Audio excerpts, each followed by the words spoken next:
ده أغرب مطعم جربته في مصر لحد دلوقتي. المطعم متصمم على شكل طيارة والكراسي بتاعته كراسي طيارة حقيقية، حتى التفاصيل بتاعة الدخول والخروج وأرقام الكراسي وكل حاجة متاخد بالظبط كأنك قاعد في طيارة. والمنيو بتاعهم كبير ومختلف، فيه أكل تقريبا يرضي كل الأذواق. والقسم التاني من المطعم واخد شكل الكافيه أكتر، وديكوراته رايقة قوي والقعدة فيه هادية ولذيذة. المهم بقى في كل ده الأكل. استقبلونا أول حاجة بالعصير وبعدها الشوربة والسلطات. نبدأ نسخن كده ونقول بسم الله.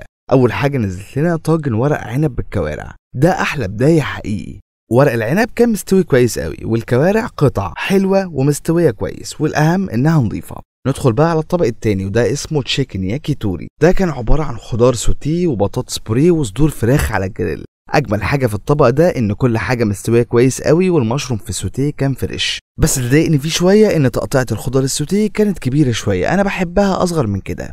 عجبني قوي كمان طاجن البرياني، كان حلو، بس اللي احلى منه بقى واكتر حاجه عجبتني في المكان كبسه لحمه خليجي بالرز البخاري. اللحمه طعمها ممتاز وتسويتها مظبوطه قوي، وفي قطع لحمه في نص الرز بتدوب في بقك، والرز مليان مكسرات.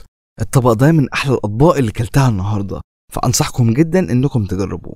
المكان مطعم الشيف ناصر، موجود في 38 شارع مصطفى النحاس في مدينة نصر.